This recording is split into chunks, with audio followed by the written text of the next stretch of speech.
को कवर कर लेते हैं अच्छे तरीके से, जिसके अंदर मेनली हमें 2 टॉपिक्स पढ़ना है। सबसे पहले हमें यहाँ पर पढ़ना है कोड जनरेशन, जो कि इंटरमीडिएट कोड जनरेशन के अंदर आता है। ठीक है, यानी पहला टॉपिक ये कोड जनरेशन है। और दूसरा चीज़ जो हमारे पास है वो जैसे ऑप्टिमाइजेशन वगैरह दिख रहा है ना, तो ऑप्टिमाइजेशन ऑफ बेसिक ब्लॉक जो है वो पढ़ना है। यानी ये जो कोड जनरेशन है पहली टॉपिक, और दूसरी है कोड ऑप्टिमाइजेशन। ठीक है, इन्हीं 2 टॉपिक्स के अबाउट हमारा ये पूरा यूनिट रिजॉल्व कर रहा है। ठीक है, जैसे यहाँ पर भी मैंने लिखा है कि जो यूनिट 5 है वो कोड जनरेशन और कोड ऑप्टिमाइजेशन की बेसिक कॉन्सेप्ट्स को यूज करेगा इसके अंदर। तो देखो, मैं इसको स्लाइड्स पर तो जंप करूंगा, पर उससे पहले मैं तुम्हें अच्छे तरीके से एक्सप्लेन कर देता हूँ। देखो, सबसे इम्पोर्टेंट चीज़ है कि हम लोग कोड जनरेशन का मतलब क्या होता है वो हमें समझना होगा। ऐसे समझो कि हमारे पास एक, मान लो जैसे हमने सोर्स कोड लिखते हैं, सोर्स कोड के बारे में तो पता होगा। सोर्स कोड हमने पहली मशीन पर लिखा अपना कोड, ठीक है। उसी तरीके से हमने दूसरी मशीन पर अपना कोड लिखा। एक तीसरी मशीन हमारे पास है और एक चौथी मशीन है जिस पर हमने अपना कोड लिखा, ठीक है। कंप्यूटर की तरह ज्यूम कर सकते हो। उसके बाद क्या होगा कि अगर हमारे पास इंटरमीडिएट कोड हम लोग जनरेट नहीं करेंगे ना, तो अब जो कोड लिखा है वो तो अलग लिखा है, वो तो इंग्लिश लाइक लैंग्वेज में लिखते हैं, पर ओवरऑल जो एक्चुअली कंप्यूटर अंडरस्टैंड करती है वो तो मशीन लैंग्वेज होती है। तो ऐसे समझते हैं कि हमारे पास ये 4 सोर्स कोड लिखने के तरीके हैं और अलग अलग मशीन्स पर उन्हें एग्जीक्यूट कराना है। अलग अलग मशीन्स पर क्या मतलब, अलग अलग लैंग्वेजेज को अंडरस्टैंड करने वाली मशीन्स। ये बस एक लेमैन लैंग्वेज में एग्जाम्पल समझा रहा हूँ, ठीक है। तो हमारे पास यहाँ पर हो गई हमारे पास 4 मशीन, एक ये मशीन, एक ये मशीन जिस पर हम अपना कोड लिख रहे हैं, एक ये मशीन और एक ये मशीन जिस पर हमने अपना कोड लिख रखा है। अलग अलग, जैसे जावा समझ सकते हो, सी लैंग्वेज समझ सकते हो, पाइथन, इन सब पर हमने अपना कोड लिख रखा है। और ये हो गई हमारे पास जो इन कोड को अंडरस्टैंड करेंगी अलग अलग लैंग्वेजेज में और अपने इंटरप्रेट करेंगे अपने हिसाब से, जिसके कॉरस्पॉन्डिंग हमें अलग अलग आउटपुट और रिजल्ट मिलेगा। अब होगा क्या कि मान लो इस कोड को हमें ज्यूम करते हैं कि इस कोड को हमें इस पे चलाना है, ठीक है। एक तरीके से कोड लिखना पड़ेगा, इस पर चलाना है तो दूसरे तरीके से कोड लिखना पड़ेगा, इस पर चलाना है तो तीसरे तरीके से कोड लिखना पड़ेगा। उसी तरीके से यहाँ पर अगर हमें चलाना है तो अलग तरीके से, यहाँ पर चलाना है तो अलग तरीके से, यहाँ पर चलाना है तो अलग तरीके से। इस तरीके से हम लोग इसको भी कर सकते हैं, इसको भी कर सकते हैं। तो यहाँ पर सबसे इंपॉर्टेंट चीज़ जो ध्यान देने वाली बात क्या है, इसको हम लोग फ्रंट एंड बोलते हैं। जो लेफ्ट साइड पर है ये लेफ्ट साइड है, ये राइट साइड है। तो इसके केस में हमें 4, अगर वाज्यूम करते हैं कि हमारे पास फ्रंट एंड है, यानी 4 जिन पर हमने अपना कोड लिख रखा है, तो 4 फ्रंट एंड हमारे को हो गए। फिर हमें क्या करना पड़ेगा, अब कोड जो है लिखा है तो उसको करस्पॉन्डिंगली क्या करना पड़ेगा, ऑप्टिमाइज करना पड़ेगा ना। यहाँ पर समझो ऑप्टिमाइज करना पड़ेगा किसके अकॉर्डिंग, इसके अकॉर्डिंग, ठीक है। ऐसे समझो कि तुम एक आदमी हो, ठीक है।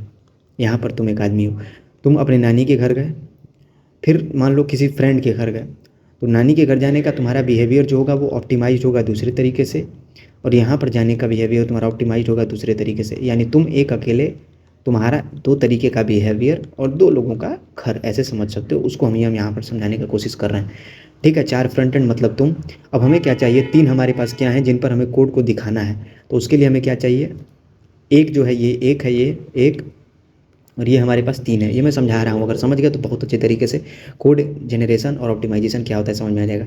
तो एक है, इसके लिए हमें क्या करना पड़ेगा, 3 तरीके से कोड को ऑप्टिमाइज करना पड़ेगा। एक समझ लो नानी के घर जाने के लिए, एक समझ लो फ्रेंड के घर जाने के लिए, एक समझ लो अपने घर जाने के लिए।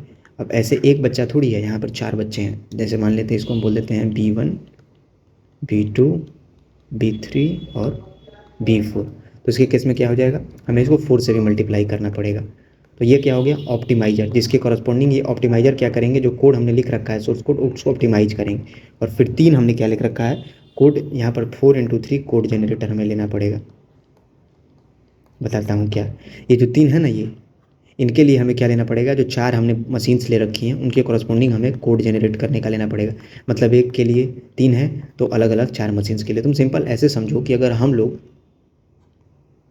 इंटरमीडिएट कोड जो हम लिख रहे हैं, अगर वो हम जनरेट नहीं करवाएंगे तो हमारे लिए काफ़ी ज़्यादा प्रॉब्लम्स फेस करना पड़ता है। प्रॉब्लम्स कैसे फेस करना पड़ता है कि हमें डिफरेंट और humongous large set of devices लेना पड़ता है स्टैंडर्ड तरीके से, अगर हम देखने की कोशिश करें तो।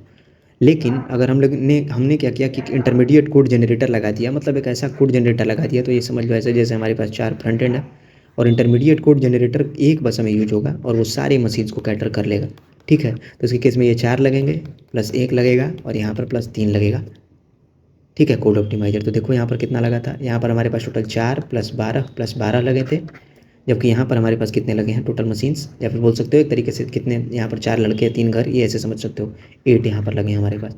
तो काम कम हुआ। यही होता है इंटरमीडिएट कोड जनरेटर का काम, कि वो ओवरऑल जो वर्क है उसको क्या कर देता है, डिक्रीज कर देता है, काफ़ी ज़्यादा हद तक हमारे लिए काम को डिक्रीज कर देता है। तो ये समझ में आ गया होगा कि हम लोग इंटरमीडिएट कोड जनरेटर का यूज क्यों करते हैं, इंटरमीडिएट कोड जनरेटर को यूज करने का फ़ायदा क्या होता है। ये मैंने तुमको सिंपल, आसान, ईजी लैंग्वेज में एक्सप्लेन कर दिया। अब हम लोग आगे बढ़ते हैं और हम लोग समझ लेते हैं, जो मैंने एक्सप्लेन किया उसी को हम लोग यहाँ पर लिख रखे हैं, उसी को हम लोग समझ लेते हैं। ठीक है, तो देखो हमारे पास सबसे पहले एक, ठीक है, देखो जो कोड जनरेशन होता है वो फाइनल फेजेस में आता है। सबसे पहले बेसिकली कोड जनरेशन होता है, उसके बाद आता है कोड ऑप्टिमाइजेशन। ठीक है, इस तरीके से देख सकते हो। तो ये जो हमने इंटरमीडिएट कोड लिखा, जैसे समझ लो कि ये तुम हो, उसके बाद तुम्हारा बिहेवियर जो ऑप्टिमाइज हो रहा है वो, और ये जो है टारगेट कोड जो हमें मशीन के अनुसार अलग अलग भाषा में कन्वर्ट करना है, वो ये मशीन समझेगी, ये तुम्हारे समझने की बातें हैं। और ये कोड जनरेटर, तो समझ रहे हो इसके केस में क्या हो रहा है कि तुम्हें, अगर तुम्हारे पास इंटरमीडिएट कोड जनरेटर्स नहीं हैं, ठीक है, इंटरमीडिएट कोड जनरेटर यानी ये बीच वाला, ये अगर तुम्हारे पास इंटरमीडिएट कोड जनरेटर्स नहीं हैं तो तुम्हें ज़्यादा नंबर ऑफ मशीन्स यूज करनी पड़ेंगी तुम्हें अपने लैंग्वेज को मशीन को समझाने के लिए। इसीलिए हम लोग इंटरमीडिएट कोड्स को जनरेट करवाते हैं। इंटरमीडिएट कोड्स को जनरेट करवाने का फ़ायदा क्या होता है कि इसके अंदर हमारा ओवरऑल वर्क जो होता है, ठीक, ओवरऑल रिक्वायरमेंट जो होता है वो काफ़ी कम हो जाता है। अब हम लोग इशूज़ की बात कर लेते हैं, हमें क्या एक्चुअल इशूज इसके अंदर फेस करने होते हैं। सबसे पहला जो एक्चुअल इशू हमारे लिए फेस करना होता है, मैं एक्सप्लेन कर देता हूँ, वो होता है इंस्ट्रक्शन सिलेक्शन। ठीक है, इंस्ट्रक्शन सिलेक्शन का मतलब क्या होता है कि हमने ये डिफाइन तो कर दिया, लेकिन जब हम कोड जनरेटर को यूज करते हैं तो उसके केस में हमें डिफाइन करना होगा कम से कम कि हमारे लिए कौन सा मोस्ट एफिशिएंट मशीन इंस्ट्रक्शन हो सकता है, उसको हम डिफाइन करते हैं। ये बस एक्सप्लेन कर रहा हूँ। फिर आता है रजिस्टर एलोकेशन, यानी कि हमें ये भी पता करना पड़ेगा कोड जनरेशन के अंदर कि वेरिएबल्स जो हैं क्या वो सीपीयू रजिस्टर के अंदर प्रेजेंट है या नहीं है। जो सीपीयू होता है उसके अंदर जो रजिस्टर्स होती हैं वो फास्ट मेमोरी होती हैं, जिनको हम लोग इजीली एक्सेस कर सकते हैं। ठीक है, सीपीयू के अंदर जो रजिस्टर्स होती हैं उनको हम लोग इजीली फास्टली एक्सेस कर सकते हैं, वही यहाँ पे एक्सप्लेन किया गया है। फिर आता है मेमोरी मैनेजमेंट, यानी कि जो कोड जनरेटर्स हैं उनको तीसरी प्रॉब्लम जो आती है वो आती है मेमोरी मैनेजमेंट की। इसके अंदर क्या होता है कि जो नेम्स हमने कोड के अंदर लिख रखे हैं उनको क्या करना, मैप करना, जिसकी वजह से हमारा जो ओवरऑल मेमोरी फुटप्रिंट हो वो ऑप्टिमाइज हो जाए। ठीक है, मतलब ओवरऑल आउटपुट जो हो वो ऑप्टिमाइज हो जाए। फिर आता है order of computation. Order of computation का मतलब क्या हो गया कि ऑपरेशंस जो हमने लिख रखे होंगे अपने कोड के अंदर, मैंने तो इरेज कर दिया, लेकिन ऐसे हमने अपने कोड के अंदर लिख रखा होगा हैशटैग इंक्लूड stdio.h, फिर हमने लिख रखा होगा, मान लेते हैं इंटीजर मेन, उसके बाद हमने इसके अंदर कुछ लिख रखा होगा इंटीजर a = 3 ऐसे करके, फिर b = 4 हमने लिख रखा होगा, फिर हमने लिख रखा होगा प्रिंट f a + b। तो ये क्या करेगा, इसको रिस्पेक्टिव ऑपरेशन से मैच करना, इसको रिस्पेक्टिव ऑपरेशन से मैच करना। इसके लिए बेसिकली हम लोग मेमोरी एलोकेशन कर रहे हैं। तो वही सारी चीज़ें यहाँ पर एक्सप्लेन की गई हैं कि अगर हमारे लिए रजिस्टर एलोकेशन कब यूज होगा, जब हमें अगर पता है कि वेरिएबल्स रजिस्टर के अंदर प्रेजेंट हैं तब। फिर उनके लिए इंस्ट्रक्शंस को हमें सेलेक्ट करना पड़ेगा, कौन से इंस्ट्रक्शंस हम लोग रिलेटेड कौन से इंस्ट्रक्शंस को परफॉर्म कर रहे हैं। फिर हमें मेमोरी मैनेजमेंट भी करना पड़ेगा, यानी जो नेम्स हमने ले रखे होंगे, जैसे इंटीजर ले रखा है तो उसको मैप करना पड़ेगा, ये हुआ। फिर आता है ऑर्डर ऑफ कंप्यूटेशन, यानी कि ऑपरेशन जो है उनको सीक्वेंस करना होगा प्रॉपरली। तो ये यहाँ पर मेन चीज़ आता है। ठीक है, तो जो ये तो पता होगा कि जो कंपाइलर होता है वो ओवरऑल हमें मशीन लैंग्वेज जनरेट करके देता है। ठीक है, इसके अंदर हम लोग बेसिकली क्या डालते हैं, हम लोग अपना जो सोर्स कोड होता है वो डालते हैं, फिर अलग अलग इसके फेजेज होते हैं। सारे फेजेज के बाद यहाँ पर से मशीन जो बेसिकली हम लोगों ने अपना बेसिक सोर्स कोड डाला है और हमें ऑप्टिमाइज मशीन कोड या फिर मशीन कोड मिलता है। ठीक है, तो वहीं यहाँ पे एक्सप्लेन किया गया है कि जो असेंबली लैंग्वेज होते हैं जो कि ह्यूमन रीडेबल होती है, इंग्लिश लाइक लैंग्वेज होती है, उसको मशीन लैंग्वेज के अंदर हम लोग कन्वर्ट कर देते हैं। यानी ये जो लोड R1X ऐड ये सब हमने लिख रखा होता है असेंबली, ये हम लोग नहीं लिखते हैं, बेसिकली ये ह्यूमन रीडेबल होते हैं। लेकिन तो उनको क्या करते हैं हम लोग जब कन्वर्ट करते हैं मशीन लैंग्वेज के अंदर, तो वो कुछ ऐसे कन्वर्ट हो जाते हैं, लोड R1X ऐसे कुछ, ये इस तरीके से। तो कंपाइलर का ओवरऑल वर्क यही होता है कि जो अब जब हमने इंग्लिश लिख रखा है, ऐसे इंटीजर मेन लिख रखा है, तो कंपाइलर तो इसको कभी भी अंडरस्टैंड नहीं कर पाएगा। तो इसको असेंबली लैंग्वेज के अंदर ले जाना और फिर वहाँ से इसको मशीन लैंग्वेज के अंदर ले जाना, जिससे कि ओवरऑल जो मशीन हो वो अंडरस्टैंड कर सके और करस्पॉन्डिंग आउटपुट जो इसको परफॉर्म करना है वो परफॉर्म कर सके। तो इतना काम, ये सारा का सारा काम बीच का, ये जो काम होता है बीच का, ये वाला, ये कंपाइलर करता है। वहीं यहाँ पर एक्सप्लेन किया गया है कि कंपाइलर काम तो करता है, लेकिन अलग अलग डिवाइसेस पर अगर हम अलग अलग कोड लिखते हैं, उनको अलग अलग तरीके से एग्जीक्यूट करेंगे, तो उसके केस में हमने पढ़ा ना, अलग अलग तरीके के मशीन यूज करने पड़ेंगे ऑप्टिमाइजर यूज करना पड़ेगा, ये सारी चीज़ें। तो उनसे बचने के लिए पूरे का पूरा डिस्कशन अभी तक जो हुआ उसके लिए हम लोग इंटरमीडिएट कोड जनरेशन का यूज करते हैं। वहीं यहाँ पे एक्सप्लेन किया गया कि कंपाइलर क्या करता है, मशीन कोड के अंदर कन्वर्ट करता है। अब हम लोग एड्रेसेस के बारे में समझ लेते हैं कि एड्रेसेस या फिर मतलब कैसे कैसे हम लोग कर सकते हैं यूज। सबसे पहले ऐसे समझो जैसे T1 is equal to a+5 हमने लिखा, तो ये क्या है, ये है कांस्टेंट, ये है वेरिएबल, ठीक है, और इसको हम मान लेते हैं टेम्प्रोरी वेरिएबल, ठीक है, टेम्प्रोरी वेरिएबल, ठीक है। अब देखो जैसे मैंने यहाँ पर एक्सप्लेन किया है कि सबसे पहले name, variable name representing a memory location. तो इसका मतलब क्या हुआ कि जो ये जो है यहाँ पर जो ये नेम है ए, इसके लिए हम अज्यूम कर लेते हैं कहीं नहीं तो कहीं तो इसके लिए मेमोरी डिफाइंड होगी, इस मेमोरी का नाम ए होगा और यहाँ पर कुछ वैल्यू मान लेते हैं 3 स्टोर्ड होगी, तो ये हो गया वेरिएबल। और एक है वो है कांस्टेंट। कांस्टेंट का क्या नाम है, कांस्टेंट सिंपली एक मेमोरी पर स्टोर्ड है। मेमोरी के बारे में हमने ऐसे स्टोर्ड है, मेमोरी बेसिकली ऐसे होगी, अगर हमने सेकेंडरी मेमोरी से उसको ब्रिंग करना मतलब लेकर के आ रहे होंगे तो 5 जो होगा वो किसी पर्टिकुलर लोकेशन पे स्टोर्ड होगा, मान लो 1000 लोकेशन पे। 3 जो होगा वो ए, इसका नाम जो ए वेरिएबल है मतलब ए वेरिएबल के अंदर 3 स्टोर्ड है, वो किसी लोकेशन 500 पर स्टोर्ड होगा। तो ये वेरिएबल के लिए हो गया, ये कांस्टेंट के लिए हो गया, यहाँ पर हमने देख लिया। और फिर एक हमने यूज किया temporary variables. Temporary variables basically इनको लोग टेम्प्रेरीज भी बोलते हैं, जो कि कंपाइलर द्वारा जनरेट किए जाते हैं इंटरमीडिएट स्टेप्स के लिए। मतलब ये +5 को T1 के अंदर हम लोग स्टोर कर देंगे और फिर उस T1 को हम लोग C से मल्टीप्लाई कर देंगे। अब क्वेश्चन आएगा कि हम लोग ऐसे क्यों नहीं लिख देते हैं B is equal to A+5, मतलब ऐसे क्यों नहीं लिखते हैं, इसको हम लोग पढ़ेंगे आगे। जिसको हम लोग मेरा एम होता है ना कि इस पूरे के पूरे कोड को हम लोग को ऑप्टिमाइज करना होता है। ऑप्टिमाइज किस लिए, इंटरमीडिएट कोड जनरेशन तो हमने समझ लिया। अब कोड ऑप्टिमाइजेशन का मतलब क्या होता है कि बड़े कोड को ले जाने के बजाय, हमने पढ़ा था ना डिजाइन इशूज के अंदर अलग अलग इशूज पढ़ा था जो कि कोड जनरेशन के दौरान होता है। तो उन इशूज को रिजॉल्व करने के लिए हम लोग अलग अलग टेक्निक्स यूज करते हैं, जिसके बेसिस पर हम लोग ओवरऑल जो कोड का लेंथ होता है उसको भी डिक्रीज कर देते हैं ताकि कम कोड के साथ हमें काम करना पड़े। तो ये हुआ। लेकिन यहाँ पर एड्रेसेस के बारे में हम लोग जो पढ़ रहे हैं वो एड्रेसेस के बारे में हम समझ चुके हैं कि 3 तरीके की एड्रेसेस हो सकती हैं। 3 तरीके की एड्रेसेस कौन कौन सी हो सकती हैं, सबसे पहले हो सकती है नेम, जिसके बारे में हमने पढ़ लिया, ये है नेम वेरिएबल्स जो होती हैं। फिर हो सकते हैं कांस्टेंट जो कि फिक्स्ड होते हैं, म्यूटेबल होते हैं, इम्यूटेबल बेसिकली इनको लोग चेंज नहीं कर सकते हैं ये। और ये जो होते हैं टेम्प्रोरीज, ये जो होते हैं कंपाइल टाइम पर डिफाइंड होते हैं, इनको हम लोग अपने बेसिस पर डिफाइन करते हैं और कांस्टेंट को भी अपने बेसिस पर डिफाइन कर सकते हैं। तो 3 तरीके की एड्रेस हो सकती हैं, 3 टाइप्स की एड्रेस हो सकती हैं, एक वेरिएबल, कांस्टेंट या फिर टेम्प्रोरी एड्रेसेस, जो कि हम लोग सिंपली यूज कर सकते हैं कंपाइल टाइम के अंदर। बेसिकली कंपाइलर इनको यूज करता है, ठीक है। तो हमने काफ़ी अच्छे से अब तक जो समझ लिया, थोड़ा सा रिकैप ले लेते हैं। कोड जनरेशन के बारे में समझा, क्यों ज़रूरत है उसके बारे में समझा, फिर कोड जनरेटर जो होता है उसके अंदर क्या क्या इशूज हो सकती हैं। फिर हमने टारगेट लैंग्वेज जो हमारा मेन है एम है वो मशीन लैंग्वेज के अंदर कन्वर्ट करना। उसके बाद हमने समझ लिया एड्रेसेस के बारे में, ठीक है। अब हम लोग इसके अंदर जंप करें थोड़ा, हम लोग समझने से पहले हमें ये समझना होगा कि जो इंटरमीडिएट कोड होती है, जैसे बेसिकली इंटरमीडिएट कोड जो हम लोग कन्वर्ट कर रहे हैं, इंटरमीडिएट कोड जो होते हैं उनको रिप्रेजेंट करने के अलग अलग तरीके होते हैं, वो मैं बताऊंगा आगे, मैंने लिख रखा है, थोड़ा कन्फ्यूजन अवॉइड करने के लिए कर देता हूँ। इसके अंदर आते हैं पोस्ट फिक्स, ठीक है। फिर आते हैं इसके अंदर आते हैं जैसे 3 एड्रेस कोड आते हैं, बस डिटेल थोड़ा दे रहा हूँ। ऐसे स्टैटिक सिंगल असाइनमेंट इसके अंदर आता है। फिर आता है सिंटेक्स ट्री इसके अंदर आता है, इन सब के बारे में हमें पढ़ना है। उसके बाद आता है डैग यानी कि डायरेक्टेड असाइक्लिक ग्राफ, और एक इसके अंदर आता है CFG कंट्रोल फ्लो ग्राफ। इससे और इससे क्वेश्चंस पूछे गए हैं तो इनको समझना जरूरी है। तो ये जो ओवरऑल IR रिप्रेजेंटेशन है ना, इसको हम लोग 2 टाइप्स में डिवाइड करते हैं, लीनियर और एक होता है नॉन लीनियर। ये IR रिप्रेजेंटेशन का मतलब समझ रहे हो क्या होता है कि हम लोग जो कोड, हमने जो एक्चुअल कोड लिख रखा है उसको हम लोग इंटरमीडिएट कोड के अंदर जो कन्वर्ट कर रहे हैं, तो उस इंटरमीडिएट कोड को रिप्रेजेंट करने के क्या क्या तरीके हो सकते हैं उसके बारे में हम लोग यहाँ पर समझ रहे हैं। बात समझ में आ रही है? इंटरमीडिएट कोड का यूज करके फिर हम लोग अलग अलग मशीन्स को टारगेट कर लेंगे, यहाँ पर से अलग अलग कोड्स जो आए थे उनको हम लोगों ने कैटर करने के लिए ये तरीके बना रखे हैं। तो जैसे जो लीनियर होते हैं इनके अंदर ये वाले आते हैं पोस्ट फिक्स, खुद से बताओ, यहाँ पर फिर आ जाएगा 3 एड्रेस कोड और ये आ जाएगा स्टैटिक सिंगल असाइनमेंट। ये शायद नहीं है लेकिन मैं थोड़ा बस डिटेल में एक्सप्लेन कर दे रहा हूँ।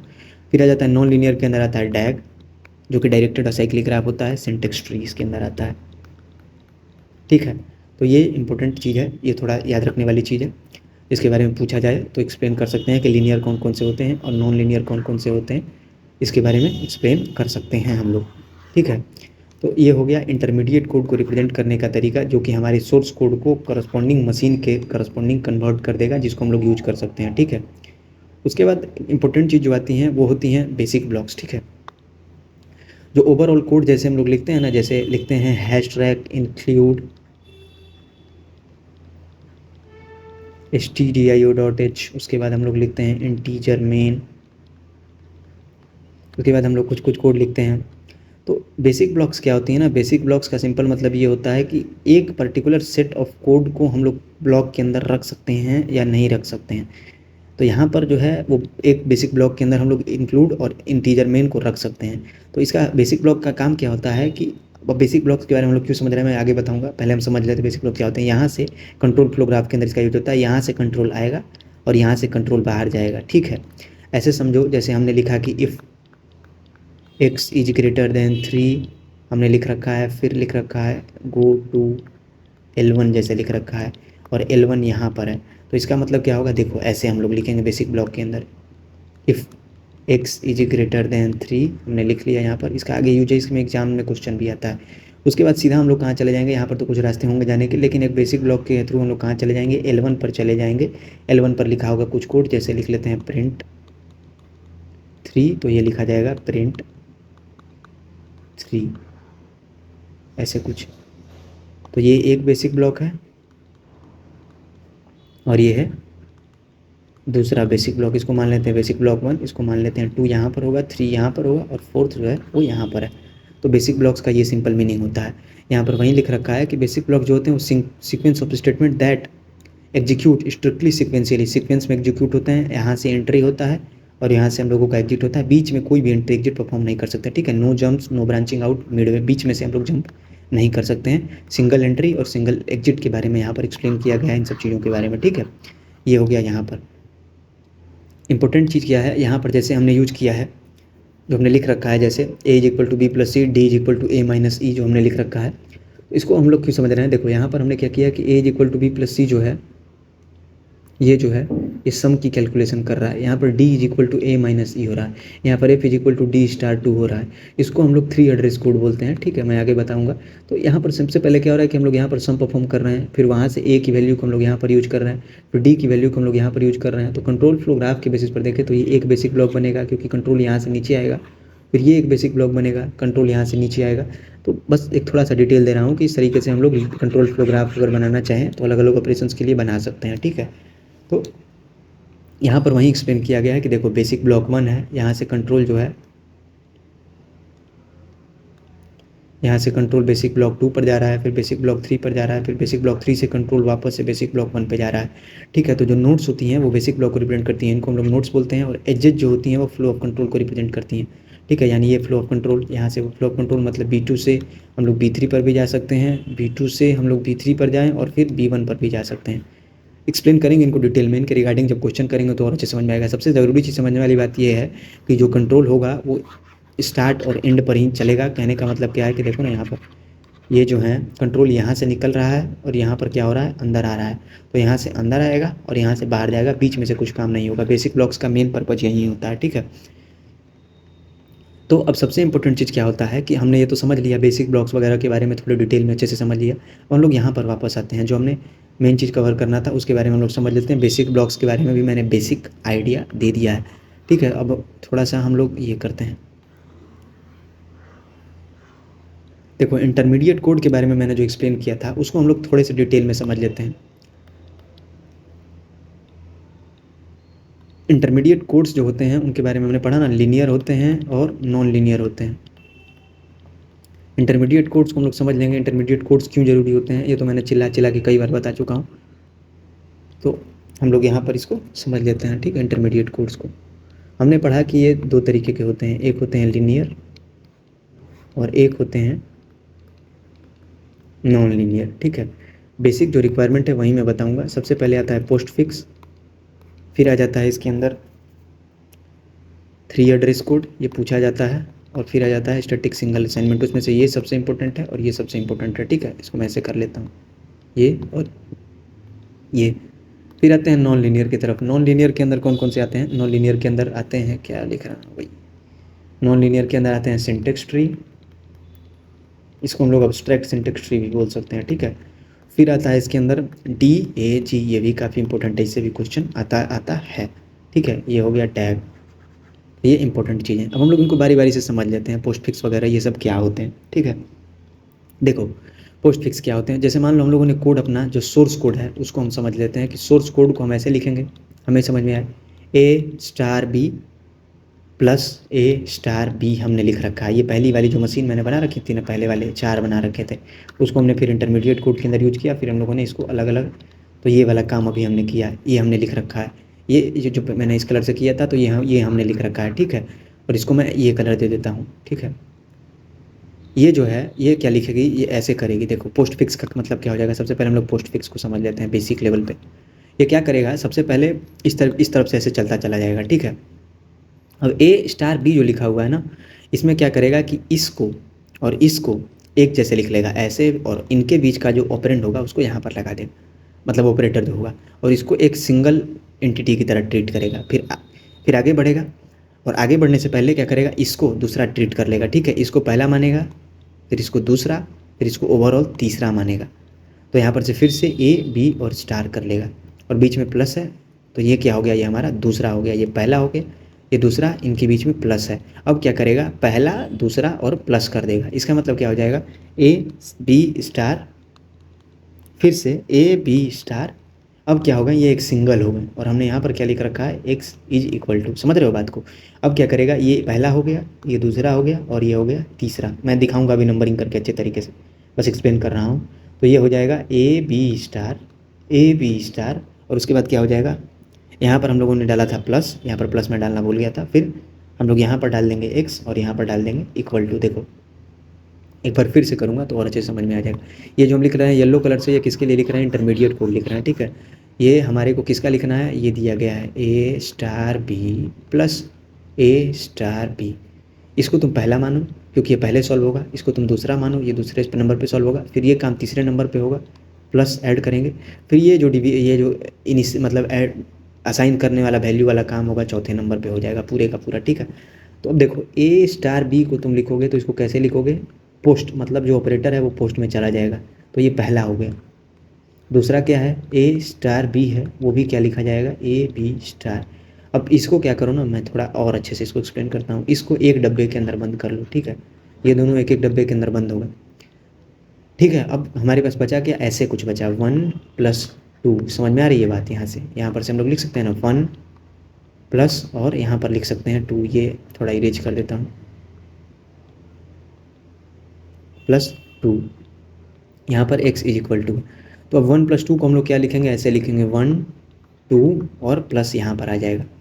अब x इज इक्वल टू, अब ये पूरे का पूरा क्या है, चौथा है, ठीक है। तो ये पूरा एक सिंगल एंटिटी अज्यूम करो, इसको मैं इस कलर में दे देता हूँ, क्योंकि इसके ऊपर हमने जो ऑपरेशन परफॉर्म करना था वो हमने कर लिया है।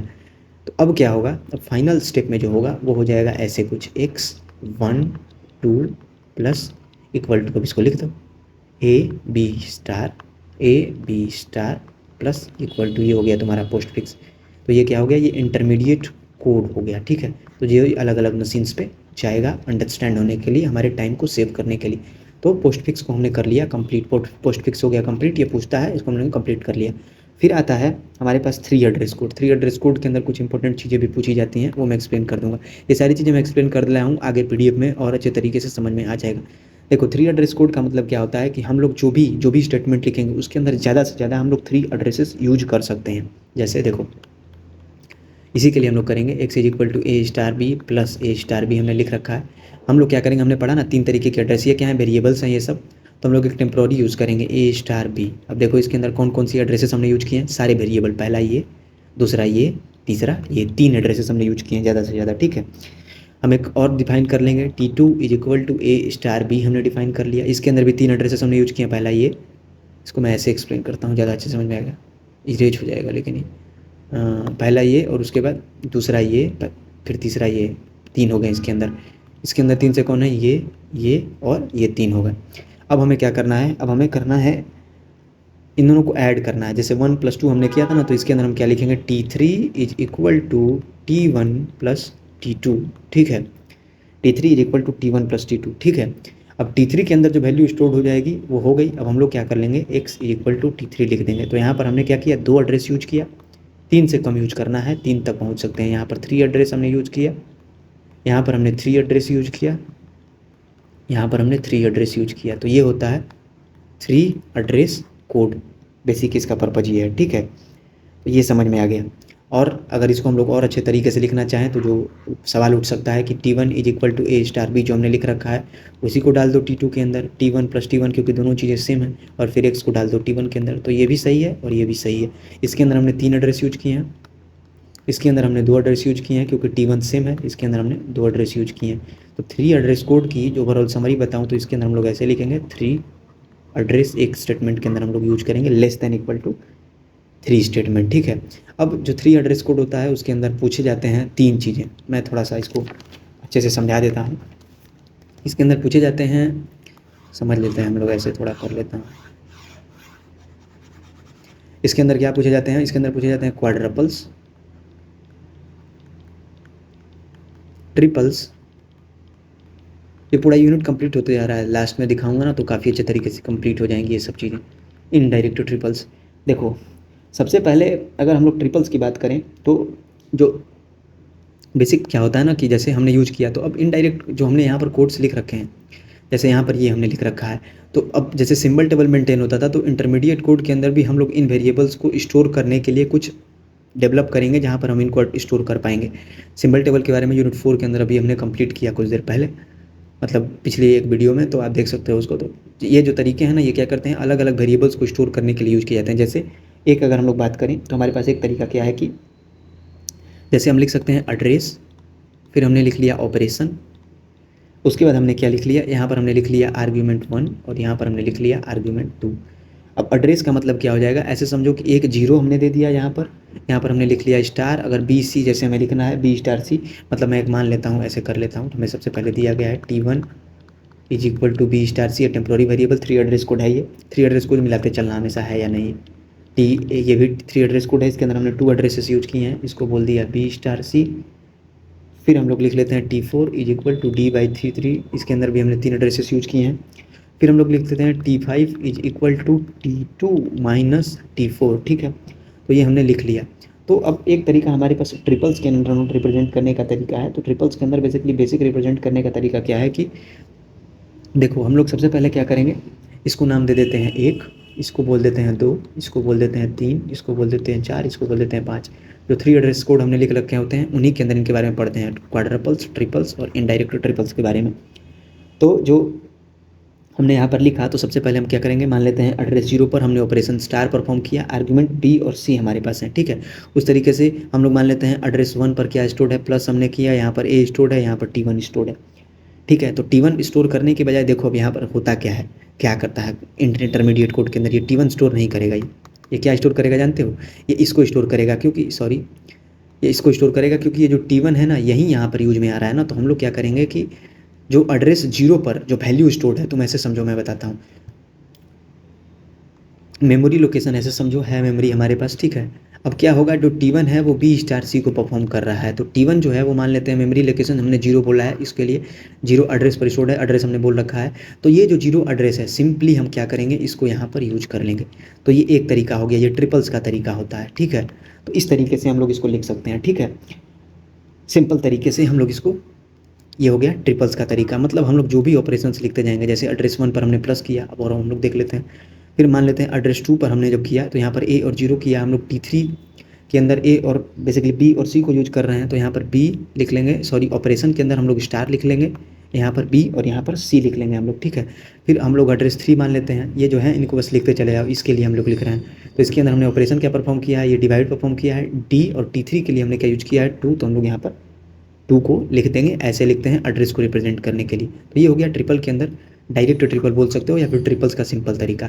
इनडायरेक्ट ट्रिपल का तरीका क्या है, इनडायरेक्ट ट्रिपल्स का सिंपल मतलब ये होता है ना कि हम लोग इसके अंदर क्या करते हैं कि केवल 100 लोकेशन पर जाकर केवल 0 को स्टोर कर देंगे। 0 मतलब क्या हो जाएगा कि ये जो है, इसके लिए ये जो पर्टिकुलर है एड्रेस, इसको हम किसी और एड्रेस पर स्टोर कर लेंगे, और इस एड्रेस का फिर हम लोग क्या करेंगे, यूज करेंगे, ठीक है, कैलकुलेट करेंगे और हर बार यूज करते जाएंगे। मतलब जैसे डायरेक्ट का सिंपल मतलब क्या हुआ कि जो वैल्यू आई उसको जा करके मेमोरी के अंदर स्टोर कर दो, ठीक है। जो वैल्यू आई उसको डायरेक्ट मेमोरी के अंदर जाकर के स्टोर कर दो और उसके लिए एड्रेस बना लो और उसको फिर यूज करते हुए चलो। लेकिन इनडायरेक्ट ट्रिपल के अंदर क्या होता है कि जो वैल्यू आई उसको स्टोर तो करेंगे हम, लेकिन स्टोर करने के बाद जो एड्रेस, जिस एड्रेस पर स्टोर करेंगे उस एड्रेस को हम लोग यूज करते चलेंगे अपने एक्सप्रेशन के अंदर, ठीक है। जैसे जो एड्रेस जीरो हो गया, तो जीरो एड्रेस को हमने क्या किया, एक और एड्रेस दे दिया 100, इनडायरेक्ट बोल सकते हैं उसको, तो फिर हम लोग 100 एड्रेस का यूज करते चलेंगे। फिर आता है क्वाड्रपल्स। क्वाड्रपल्स के अंदर क्या होता है कि इसी तरीके से लिखना है, ऑपरेटर आर्ग्यूमेंट आर्ग्यूमेंट को लिखना है, ठीक है, इस तरीके से। लेकिन इसके अंदर हम लोग एक रिजल्ट लिखेंगे, रिजल्ट नहीं लिखेंगे, ठीक है। हम लोग सबसे पहले इसके अंदर केवल हमने 4 कॉलम्स बनाए, एक जो एड्रेस के लिए, ऑपरेशन के लिए, आर्ग्यूमेंट 1 और आर्ग्यूमेंट 2 के लिए। लेकिन यहाँ पर जब हम लोग क्वाड्रपल्स की बनाएंगे तो वहीं बनाएंगे, वो तो बनाएंगे ही जो बेसिकली है। यहाँ पर एड्रेस की बनाने की बजाय हम लोग इसके अंदर ऑपरेटर लिख देंगे, फिर लिखेंगे आर्ग्यूमेंट 1, फिर लिखेंगे आर्ग्यूमेंट 2 और यहाँ पर हम लोग यूज करेंगे रिजल्ट, ठीक है। तो इसके ऑपरेटर के अंदर सबसे पहले हमने प्लस जैसा यूज किया था या स्टार यूज किया था, तो इसको बी और सी और रिजल्ट को हम लोग क्या करेंगे, टी1 टेम्पोररी एड्रेस पर स्टोर कर लेंगे। अब इसके अंदर क्या होगा, जो वैल्यू आई उसको तो स्टोर करना ही पड़ेगा मेमोरी में। तुम सिंपल ऐसे समझो ना यार कि हम लोग अलग अलग ऑपरेशंस को परफॉर्म कर रहे हैं, उन्हें हमें मेमोरी के अंदर स्टोर करने का अलग अलग तरीका क्या है। थ्री एड्रेस कोड का मतलब एड्रेसेस को कहाँ कहाँ स्टोर करने का तरीका है। ट्रिपल्स का मतलब सिंपल तुम एड्रेसेस को पे स्टोर करो, एड्रेसेस को यूज करो, उनको यूज करते जाओ डायरेक्ट। इनडायरेक्ट के अंदर हमने क्या किया कि उस पर्टिकुलर एड्रेस को मेमोरी के अंदर स्टोर कर लो और जो एड्रेस उसका आता है उसको तुम यूज करो। इसको तुम एड्रेसिंग मोड से रिलेट कर सकते हो, जो तुमने कंप्यूटर ऑर्गेनाइजेशन आर्किटेक्चर के अंदर पढ़ा होगा। फिर रिजल्ट्स की जब हम लोग बात करते हैं, रिजल्ट्स किसके अंदर आता है, ये आता है क्वाड्रपल्स के अंदर। इसको थोड़ा देखना समझ में आ जाएगा। क्वाड्रपल्स के अंदर अब यहाँ पर हमने रिजल्ट टी1 किया, अब हम टी1 को क्या करेंगे, मेमोरी लोकेशन पर जाकर के स्टोर कर देंगे और इस टी1 को हम लोग आगे यूज करते जाएंगे। बस छोटे समरी में बता देता हूँ, थोड़ा कंफ्यूज कर सकता है। थ्री एड्रेस कोड हमने पढ़ा, उसके अंदर 3 चीजें आती हैं। सबसे पहले ट्रिपल्स, ट्रिपल्स के अंदर हम लोग डायरेक्ट एड्रेस स्टोर करेंगे और उस एड्रेस को क्या करेंगे, यूज करेंगे। इनडायरेक्ट ट्रिपल के अंदर हम लोग क्या करेंगे, उस एड्रेस को स्टोर करेंगे और स्टोर्ड एड्रेस को हम लोग यूज करते चले जाएंगे। फिर आता है क्वाड्रपल्स। क्वाड्रपल्स के अंदर हम लोग क्या करेंगे कि रिजल्ट जो होगा ये कॉलम ऐड करेंगे, एड्रेस को हटा देंगे, रिजल्ट जैसे टी1 के अंदर होगा टी1 को हम लोग यूज करते चलेंगे। ये हो गया तरीका। थ्री एड्रेस कोड को इंप्लीमेंट करने के 3 तरीके हो सकते हैं। इनको हम लोग इस तरीके से इंप्लीमेंट कर सकते हैं और इस तरीके से हम लोग स्टोर कर सकते हैं मेमोरी के अंदर, ये तरीके हो सकते हैं। वहीं यहाँ पर हमने एक्सप्लेन करने का समझ लिया, ठीक है। तो थ्री एड्रेस कोड हमारा कंप्लीट हुआ यहाँ पर। फिर आ जाता है static single assignment. Static single assignment को समझने से पहले हमें ये मेन पर्पज क्या होता है स्टैटिक सिंगल असाइनमेंट का, ये समझना होगा, ठीक है। स्टैटिक सिंगल असाइनमेंट का मतलब, स्टैटिक का मतलब समझो, स्टैटिक मतलब अलोन, सिंगल मतलब यूनिक और असाइनमेंट का मतलब वैल्यू असाइन। कुछ समझ में आ रहा है इससे? मतलब x is equal to three तुमने कर लिया तो आगे कोड में कभी भी एक्स इज इक्वल टू 4 तुम कर ही नहीं पाओगे, इसके लिए तुम्हें दूसरा वेरिएबल लेना पड़ेगा। ये होता है स्टैटिक सिंगल असाइनमेंट। इसके बारे में ज़्यादा डिटेल में जाने की जरूरत नहीं है क्योंकि पूछता नहीं है, लेकिन बता देता हूँ थोड़ा थोड़ा। A is equal to b star c जैसे हमने लिखा, ठीक है। अब हम लोग b is equal to a plus b हम लोग नहीं लिख सकते। क्यों नहीं लिख सकते हैं? क्योंकि देखो, तुमने ये तो यहाँ पर तो कर लिया, जो भी किया सही किया। अब तुम ऐसे देखो, मान लो हम बी के अंदर 3 दे देते हैं, सी के अंदर 2 दे देते हैं, ए के अंदर क्या आ जाएगा, 6 आ जाएगा। ये हो गया ए का वैल्यू, बी का वैल्यू 3 हो गया, सी का वैल्यू 2 हो गया। ये क्या हो गया, फिक्स। अब ये चेंज हो नहीं सकती हैं। बी का वैल्यू हमने यूज किया है, कोई दिक्कत नहीं, ये यूज किया। यहाँ पर क्या कर रहे हो, यहाँ पर तुम बी के अंदर 6 प्लस 3 करके 9 डाल रहे हो, 9, जबकि बी के अंदर पहले से क्या है, 3 है, तो ये अलाउड नहीं है। इस बी की जगह पर तुम्हें सी लिखना पड़ेगा या फिर कुछ और लिख सकते हो। कहने का मतलब क्या है, स्टैटिक सिंगल असाइनमेंट सिंपल ये बताता है कि जो वेरिएबल तुमने डिफाइन किया है ना, उसको तुम बस एक ही बार उसके लिए वैल्यू असाइन कर सकते हो, तो वो होता है स्टैटिक सिंगल असाइनमेंट, ठीक है। ऐसे समझो कि तुम्हारा जो नाम है वो क्या है, एक स्टैटिक सिंगल असाइनमेंट है। तुम्हारा नाम तो बदल सकता है, नहीं बदल सकता, नहीं बदल सकता। वही होता है स्टैटिक सिंगल असाइनमेंट। ये समरी बताया था मैंने, इस समरी को भी मैं कर देता हूँ डिलीट, ठीक है। तो देखो, हमने लिनियर पढ़ लिया, अब हम लोग नॉन लिनियर की तरफ पढ़ेंगे। हाँ, थोड़ा इसको वो कर लेता हूँ, थोड़ा एक से।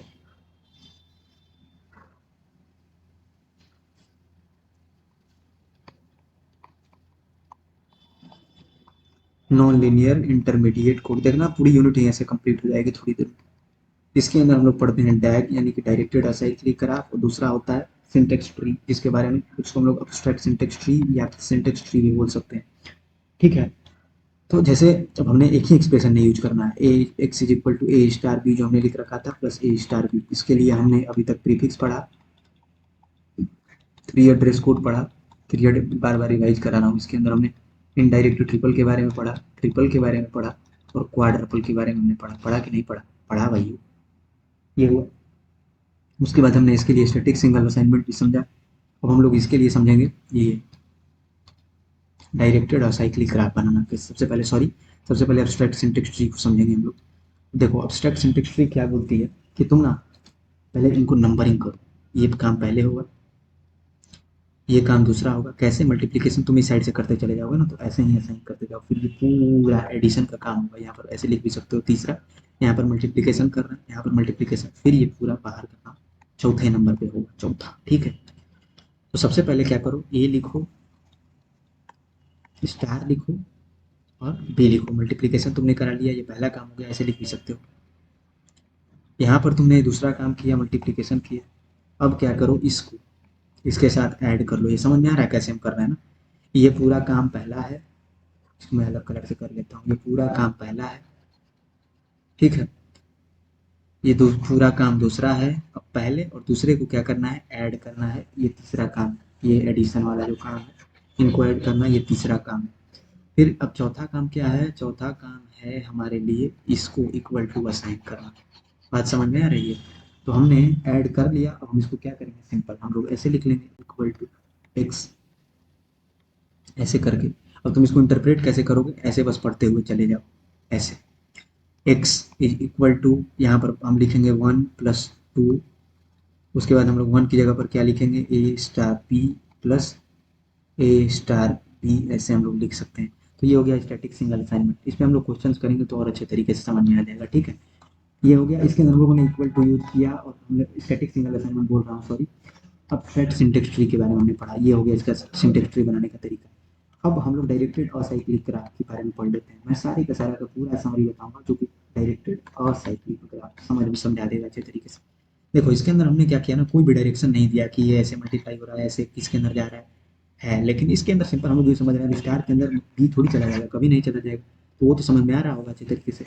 हम लोग का मेन एम जो यहाँ पर है वो ये है कि डायरेक्टेड असाइक्लिक ग्राफ करता है, ये डायरेक्शन होता है इसके अंदर, और साइक्लिक होता है, मतलब इसके अंदर साइकिल फॉर्म नहीं होनी चाहिए। और ये क्या करता है, हमारे लिए काफ़ी यूजफुल होता है, क्योंकि ये बार बार मेमोरी लोकेशन नहीं करता। तुम देखो ना, ये काम जो तुमने यहाँ पर किया है, ये वाला काम, वही काम जो तुमने यहाँ पर किया है, तो ये जो डायरेक्टेड और साइक्लिक ग्राफ होता है, यही हमारे काम को बचाता है। कैसे? देखो यहाँ पर तुम लिखो ए, यहाँ पर लिखो स्टार, ठीक है। इसके अंदर हम लोग ऐसे डायरेक्शन दे देंगे, ऐसे डायरेक्शन दे देंगे बी।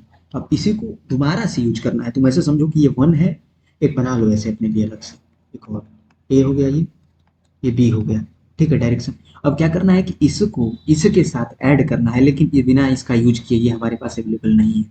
तो क्या करोगे, देखो इसको इसी के साथ क्या करना है, ऐड करना है। समझ में आ रही है बात? ये इधर से क्या आ जाएगा, ए स्टार बी परफॉर्म हुआ, इधर से क्या आ जाएगा, ए स्टार बी, ये हमने परफॉर्म कर लिया, ठीक है। अब फिर हम क्या कर सकते हैं, इज इक्वल टू एक्स कर सकते हो, इसको एक्स के अंदर सिंपल हम लोग असाइन कर देंगे, ठीक है। इस पर हम लोग क्वेश्चन करेंगे तो और अच्छे से समझ में आ जाएगा। एक बार फिर बताता हूँ, जैसे ए स्टार बी प्लस ए स्टार बी हमने डाल रखा है एक्स के अंदर। इसके अंदर तुम इक्वल टू साइन चाहो तो यूज नहीं भी कर सकते हो, कोई दिक्कत नहीं है उससे। ए करो, बी करो, ऐसे कर लो, क्योंकि क्या हो रहा है, स्टार जो है वो इसको और इसको मल्टीप्लाई करवा रहा है। अब इसी को 2 बार यूज करना है, तो एक तरीका ऐसे हो गया पहला यूज करने का। फिर इसी को एक तरीके इधर से कर लो और इसको प्लस कर लो। तो इधर से जब चलेगा ये प्लस, तो क्या बोलेगा, यहाँ पर हमारे पास क्या अवेलेबल है, ए स्टार बी। इस डायरेक्शन में जब हम लोग चलेंगे, इस डायरेक्शन में, तो ये हमें देगा ए स्टार बी। और फिर हम लोग इस डायरेक्शन में चलेंगे तो क्या दे देगा, ये ब्रैकेट के अंदर हो जाएगा प्लस ए स्टार बी दे देगा। अब इक्वल टू लिख के तुम एक्स भी लिख सकते हो, या फिर ऐसे भी छोड़ दोगे, तो इसका मतलब क्या हो जाएगा कि ये असाइन हो गया ए स्टार बी प्लस ए स्टार बी। बस अब थोड़े से डिटेल में हम लोग समरी देख लेते हैं। हमने ये पढ़ा कि इंटरमीडिएट कोड की ज़रूरत क्यों पड़ती है, क्योंकि अलग अलग मशीन्स को अगर हम लोग अलग अलग कोड्स जो हम लोग लिख रहे हैं उसको अलग अलग तरीके से चलाना होगा, तो वो हमारे लिए थोड़ा प्रॉब्लम हो जाएगा, क्योंकि इसके लिए रिसोर्स ज़्यादा लगते हैं। तो हम लोग करते क्या है कि हम लोग इंटरमीडिएट कोड्स जनरेट करते हैं, उन्हीं का यूज करते हैं। इंटरमीडिएट कोड के अंदर आते हैं लीनियर, फिर आते हैं नॉन लीनियर, इनके बारे में हमने समझ लिया। अब लीनियर ए स्टार बी प्लस ए स्टार बी जो है एक्स के अंदर असाइन हुआ, तो इसके लिए हमने प्रीफिक्स लिखना सीखा, प्रीफिक्स लिखना सीखा, और जो इंपॉर्टेंट है वो बता रहा हूँ, डायरेक्टेड असाइक्लिक ग्राफ लिखना सीखा, और सिंटेक्स ट्री पूछा जा सकता है वो लिखना सीखा हमने। इसके प्रोफिक्स नहीं, पोस्ट फिक्स लिखना सीखा, ठीक है। ये हमने इसके अंदर लिखना सीख लिया, ये सारी चीज़ें।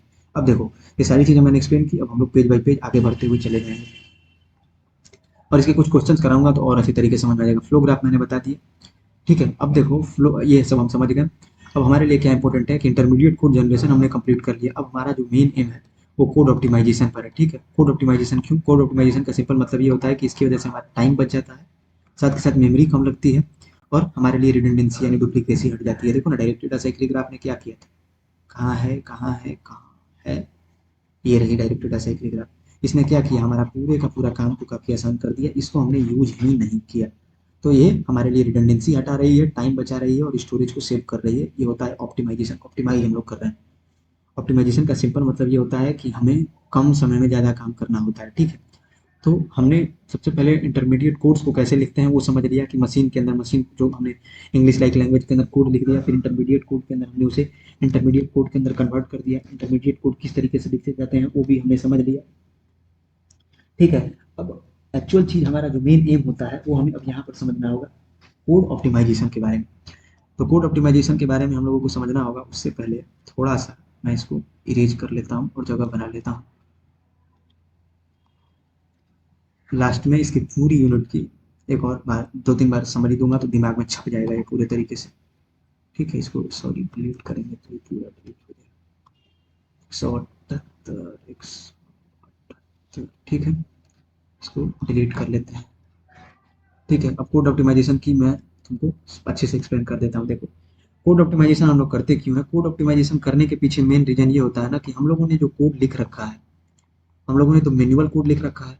मैनुअल या फिर मतलब एआई का भी अगर हमने यूज किया है तो ऐसे समझो कि मान लो हमने लिखा है integer x is equal to 3 और नीचे हम लिख रहे हैं, जैसे मान लो कि लिख रहे हैं y is equal to x star 3 लिख रहे हैं, जो क्या है wrong. Wrong in the sense क्या है कि हम लोगों का जो मेमोरी है वो वेस्ट हो रहा है। क्यों? इसको तो यार तुम ऐसे भी लिख सकते हो y is equal to 3 star 3, या कि ऐसे भी लिख सकते हो y is equal to 9 direct लिख सकते हो, कोई दिक्कत है इसमें? और इसमें मेमोरी की शिफ्ट हुई या नहीं हुई, एक्स को हटा दो बिल्कुल। तो ये होता है कोड ऑप्टिमाइजेशन। कोड ऑप्टिमाइजेशन से जो टाइम है वो क्या करता है, डिक्रीज करता है, मतलब समय बचता है। और मेमोरी जो होती है, मेमोरी जो होती है वो भी क्या होती है, सेव होती है हमारे लिए। तो ये मेन नेम यही होता है कोड ऑप्टिमाइजेशन का। जो कोड जनरेशन है वो तो हमने समझ लिया। अब कोड जनरेशन के अंदर जो कोड्स हम लोग लिख रहे हैं इंटरमीडिएट कोड के लिए, उनको भी ऑप्टिमाइज करना जरूरी इसलिए होता है क्योंकि कम टाइम के अंदर हम लोग ज़्यादा कोड लिख सकें, जिसको मशीन जो हो वो कोड्स को इजीली अंडरस्टैंड कर सके, ठीक है।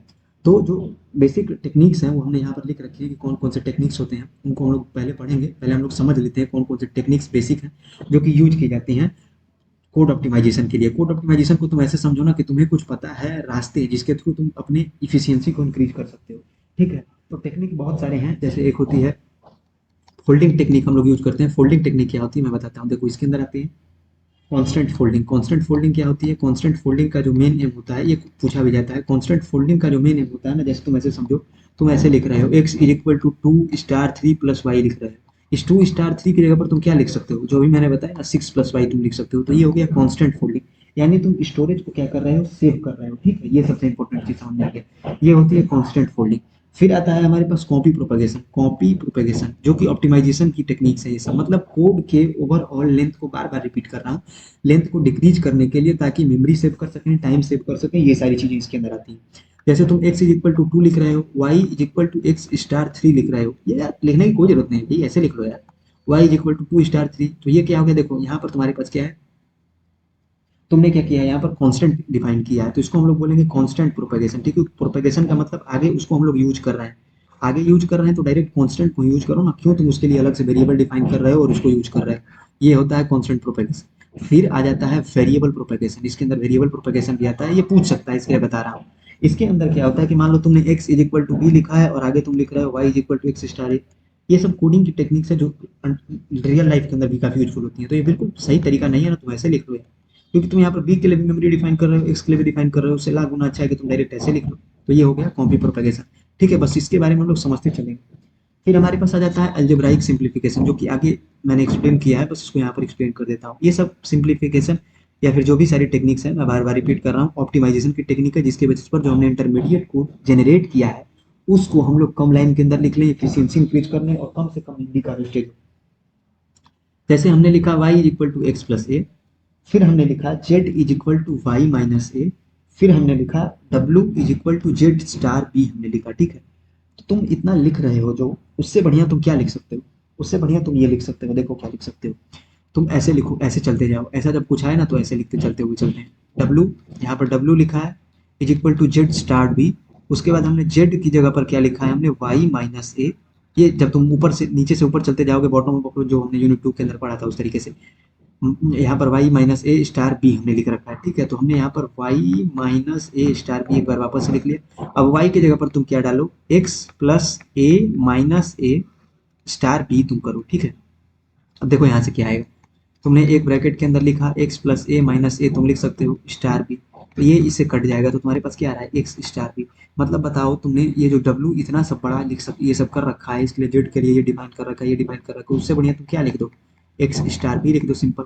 तो ये जो 3 लाइन का कोड था, ये केवल 1 लाइन में आ गया, मतलब 3 एक के अंदर रिड्यूस हो गया, ऑप्टिमाइज हो गया बोल सकते हैं, ऑप्टिमाइजेशन अगर तुम बोलना चाहते हो तो।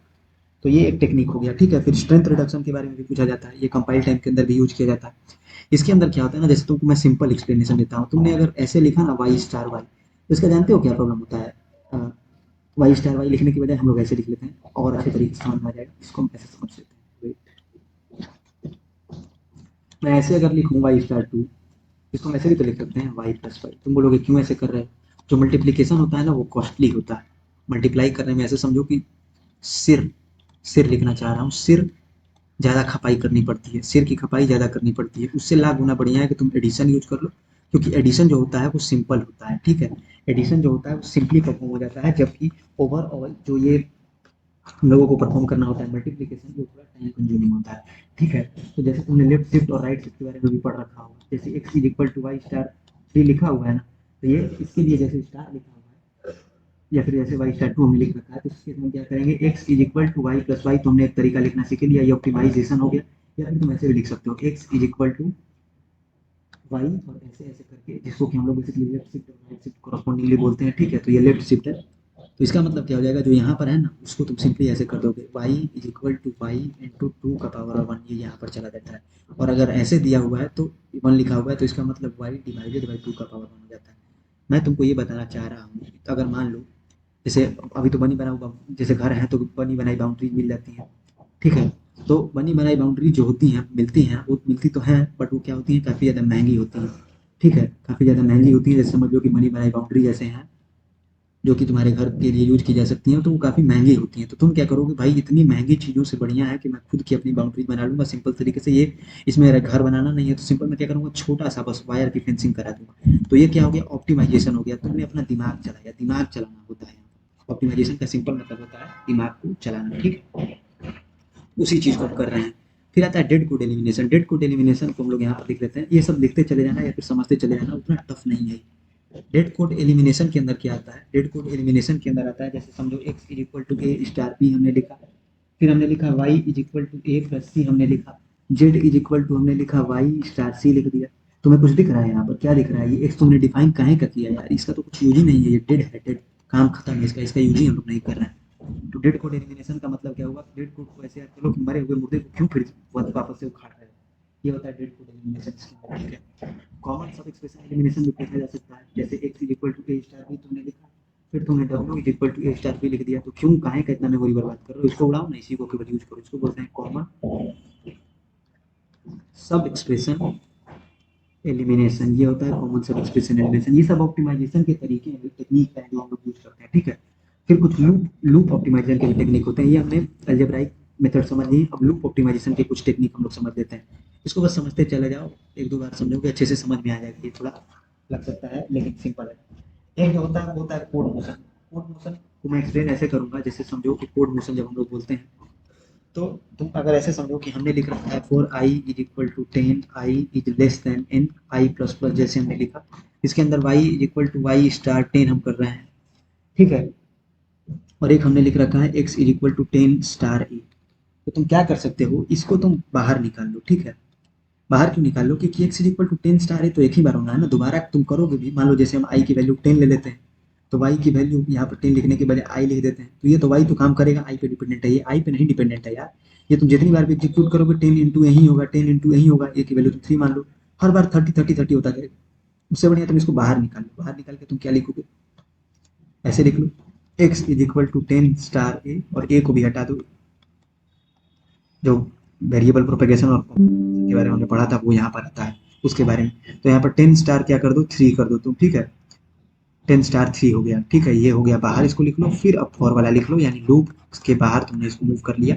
तुम्हारे लिए काफ़ी काफ़ी काफ़ी काफ़ी काफ़ी ऑपरेशंस के स्टेप्स को इसने बचा लिया। फिर आता है इंडक्शन वेरिएबल एलिमिनेशन। ये सब बस बता रहा हूँ, अच्छे तरीके से समझ जाओगे। Induction variable elimination, induction variable elimination का मतलब क्या होता है कि तुम ऐसे समझो कि जैसे हमने लिखा for i is equal to 0, 1 minute wait करना। For i is equal to 0, ठीक है। उसके बाद हमने लिखा i is less than n कर लिया, फिर हमने आई प्लस और जे प्लस प्लस हमने लिख लिया, ठीक है। आई प्लस प्लस और जे प्लस प्लस हमने इसके अंदर लिख लिया, ठीक है।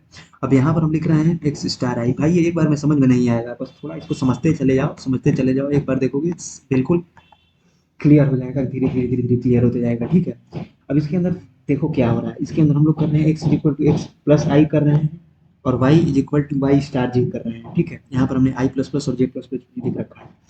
तुम कर क्या सकते हो, देखो ना, सबसे बेनिफिट क्या है कि तुम आई की वैल्यू जब 0 ले रहे हो, और यहाँ पर हमने बेसिकली जे की वैल्यू 0 ले रखी होगी तभी, तो तुम क्या कर रहे हो, यहाँ पर simple x is equal to पहले आई एक्स इंटू 0 कर रहे हो, y is equal to y into 0 करोगे, फिर 0, आई और जे की वैल्यू दोनों मतलब सेम है और इंक्रीज करती जा रही है।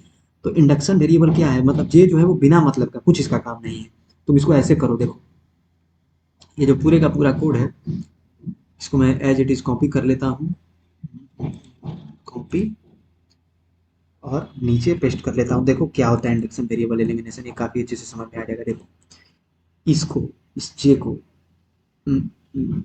इस जे को, इस जे को उड़ाओ, इसको उड़ाओ, यहाँ से इस जे को उड़ाओ, इसको हटा लो।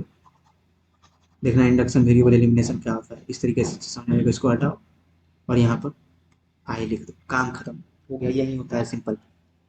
फिर आ जाता है लूप मर्जिंग, लूप मर्ज करने का तरीका। नींद तो नहीं आ रही है, ये सिंपल ऑपरेशंस जो हैं वो इसलिए यूज किए जा रहे हैं, थोड़ा सा लग सकता है टफ, लेकिन ये सिंपल ऑपरेशंस इसलिए यूज किए जा रहे हैं कि हम लोग अपने इंटरमीडिएट कोड को कम से कम स्टेप्स के बना सकें, कम से कम लेंथ का बना सकें, ठीक है। ऐसे समझो कि हमने for i is equal to 0, i is less than n किया, कुछ हमने लिख रखा है इसके अंदर, i is equal to i plus 1 जैसे हम लोग करते जा रहे हैं। फिर हमने लिखा for i is equal to 0, i is less than n, हमने यहाँ पर जे कर दिया, sorry, j is equal to 0, फिर हमने जे प्लस प्लस जैसे किया, यहाँ पर j is equal to j plus 1 हमने किया। क्या ये कर रहे हो तुम, ये क्या कर रहे हो बताओ, इसको क्यों लिखा तुमने।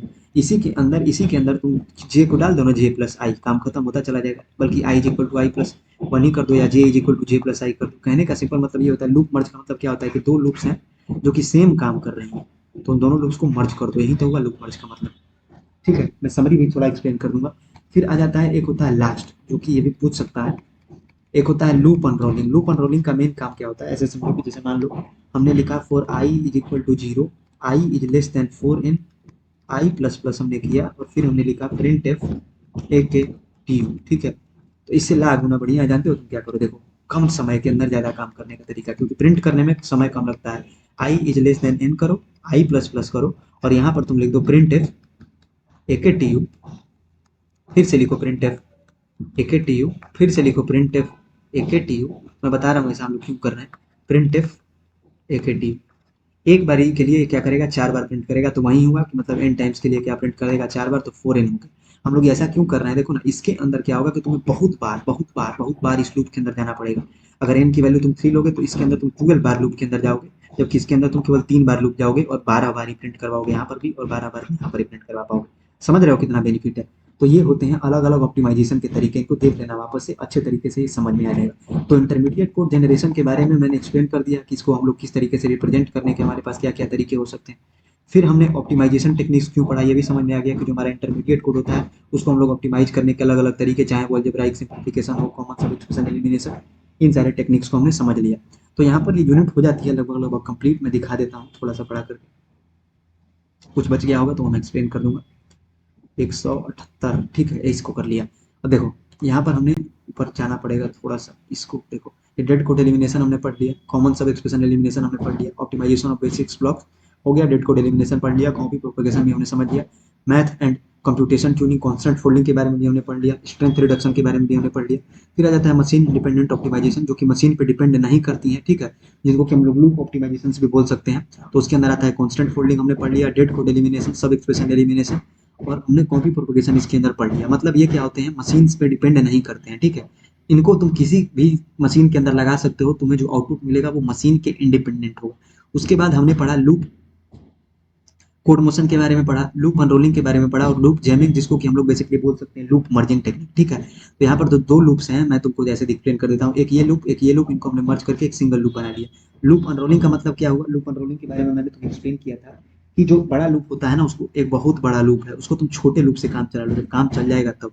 तो ये होता है। और कोड मोशन के बारे में भी मैंने तुम्हें एक्सप्लेन कर दिया, डैग के बारे में एक्सप्लेन कर दिया। एडवांटेजेस की बात करें तो मैंने एक्सप्लेन किया दिया है कि कॉमन सब इक्वेशन को ये हटा देता है, रिडंडेंट कैलकुलेशंस को ये सेव करता है, साथ ही साथ आर्किटेक्चरल मैप फॉर ऑप्टिमाइजेशन के साथ हमें मदद करता है। इसमें हम लोग क्वेश्चन करेंगे तो और अच्छे से समझ में आ जाएगा। ये वैल्यू नंबर मेथड के बारे में भी एकेटीव में पूछा हुआ है। तो इसका मेन चीज जानते हो क्या होता है इसका मतलब, जैसे तुम ये समझो कि ए प्लस बी तुम कर रहे हो और नीचे जाकर के फिर से तुम कहीं ए प्लस बी कर रहे हो, तो इसमें होता क्या है ना कि इन दोनों को तुम एक हैश आईडी दे दो, एक सिंपल हैश आईडी दे दो, हैश आईडी जैसे 01, और उसी 01 को तुम नहीं, बेसिकली कंपाइलर क्या करता चला जाएगा, यूज करता जाएगा, ठीक है। तो इसका मतलब क्या हो जाएगा कि matching value numbers confirm computational equivalence, यानी इनका जो आंसर है कंप्यूटेशन के बाद वो क्या है, इक्विवेलेंस है। तो इसका मतलब क्या हो जाएगा कि इनको कंपाइलर जो होता है वो उनको एग्जैक्टली एक बार कैलकुलेट करके और बारी बारी उनको क्या करता जाता है, यूज करता जाता है, ठीक है। अब हम लोग algebraic law in optimization, optimization के अंदर कुछ अलजेब्राइक लॉ यूज करते हैं। आइडेंटिटी लॉ जानते हो मैं कैसे याद करता हूँ, आइडेंटिटी बदलनी नहीं चाहिए। तुम अगर आदमी हो तो तुम्हारे साथ अगर कुछ जुड़ता है तो तुम आदमी ही रहो। X plus zero is equal to x, यानी एक्स की आइडेंटिटी यहाँ पर नहीं बदल रही है। मल्टीप्लीकेशन लॉ जो होता है वो x star one is equal to x. Strength reduction के बारे में हमने समझ लिया कि एक्स स्टार टू को तुम एक्स प्लस एक्स से लिख सकते हो, या फिर हमने जो ये राइट शिफ्ट, लेफ्ट शिफ्ट और राइट शिफ्ट के बारे में पढ़ा, उनके बारे में भी हमने समझ लिया, ठीक है। वहीं पे यहाँ पर बेसिकली रिपीट हो चुका है। फिर आता है global data flow analysis. Global data flow analysis के अंदर हमने बेसिकली क्या कर लिया, रीचिंग डिफिनेशंस, कांस्टेंट प्रोपेगेशन के बारे में समझ लिया। मतलब ग्लोबल डेटा फ्लो एनालिसिस पूछा जाए ना तो इसके अंदर तुम्हें ये एक्सप्लेन करना पड़ेगा कि डेटा के मूवमेंट्स कैसे कैसे हो सकते हैं हमारे प्रोग्राम के अंदर, ठीक है। तो जिसके लिए हमें बेसिकली क्या पढ़ना होता है, हमने कंट्रोल फ्लो ग्राफ के बारे में भी पढ़ा, रीचिंग डिफिनेशन इसके अंदर एक कॉन्सेप्ट होता है, फिर कांस्टेंट प्रोपेगेशन के बारे में भी हमने पढ़ा। तो ये सारे टेक्निक होते हैं। तो मैं देखो तुमको कंफ्यूज ना करते हुए इस पूरे के पूरे यूनिट को मैं छोटे तरीके से एक्सप्लेन कर देता हूँ। इसके अंदर दो चीज़ों के बारे में पढ़ना है, इंटरमीडिएट कोड जनरेशन और code optimization. Intermediate code generation क्यों यूज करते हैं ये मैं नहीं बताऊंगा, ये बताऊंगा कि इसके अंदर हमने अलग अलग टेक्निक्स पढ़ा है, जिसका ऐसे लिख देता हूँ, जिसका यूज करके हम लोग इंटरमीडिएट कोड को क्या कर सकते हैं, रिप्रेजेंट कर सकते हैं, ठीक है। इंटरमीडिएट कोड को रिप्रेजेंट करने के तरीके इसके अंदर मैं फुल फॉर्म नहीं बताऊंगा, एल और L non N L basically हमने यूज किया था, तो समझ में आ गया होगा क्या। तो ये हो गया हमें कोड लिखने का तरीका। अब तुम कोड लिख तो लोगे बहुत टाइम, लेकिन कोड लिखने के बाद ये भी तो हो सकता है तुम्हारे साथ कि तुम जो कोड लिखो शायद वो इफिशियंट ना हो। तो इफिशियंट बनाने के लिए उसको हम लोग यूज करते हैं ऑप्टिमाइजेशन टेक्निक्स। ऑप्टिमाइजेशन टेक्निक्स के अंदर हमने बहुत सारी टेक्निक पढ़ी, और फिर हमने पढ़ा इसके अंदर डेटा फ्लो एनालिसिस। इसके क्वेश्चंस भी हम लोग करेंगे, टेंशन ना लेना, मैं एक वीडियो लेकर के आऊँगा, क्वेश्चंस करा दूंगा इससे, सारे जो भी यूनिट्स में कंप्लीट कराता जा रहा हूँ। इसके अंदर हमने बहुत सारी टेक्निक्स इसके अंदर पढ़ी, और डेटा फ्लो एनालिसिस के अंदर हम लोग क्या करेंगे, कंट्रोल फ्लो ग्राफ पढ़ा। डेटा फ्लो एनालिसिस का सिंपल मतलब ही समझो कि यहाँ से डेटा फिर कहाँ हमें कहाँ जाना है, फिर कहाँ जाना है। ऐसे समझो अगर मैं तुमसे बोलूँ कि जैसे तुम्हारा इन्फॉर्मेशन फ्लो एनालिसिस का मतलब क्या हुआ, मैं तुमको बोलूँ कि तुम अपने घर से निकलो, फिर यहाँ पर तुम्हारा एक छोटा मंदिर है, मंदिर के पास चले जाओ, वहाँ से तुम अपने स्कूल में चले जाओ, स्कूल से आकर के तुम कोर्ट के अंदर चले जाओ, तुम्हें मतलब कोर्ट के अंदर चले जाओ, फिर वहां से जाकर के प्ले ग्राउंड के अंदर खेलने चले जाओ। तो तुम इन्फॉर्मेशन फ्लो एनालिसिस मतलब क्या होगा कि इन्फॉर्मेशन कैसे फ्लो कर रही है, कैसे तुम्हें काम करना है, ये पहला काम, ये दूसरा काम, ये तीसरा काम, ये चौथा काम। फिर हमने डैग के बारे में पढ़ा और सिंटेक्स ट्रीज के बारे में पढ़ा। तो हमारा ये यूनिट पूरी तरीके से कंप्लीट हो चुका है। बाकी कुछ डाउट हो, you are having that right to comment in the comment section. I will be always there to reply you. Thank you a lot. यहाँ तक अगर वीडियो देखा है तो बाकी पीडीएफ की लिंक जो यहाँ पर है वो आपको डिस्क्रिप्शन में मिल जाएगी एज यूजुअल।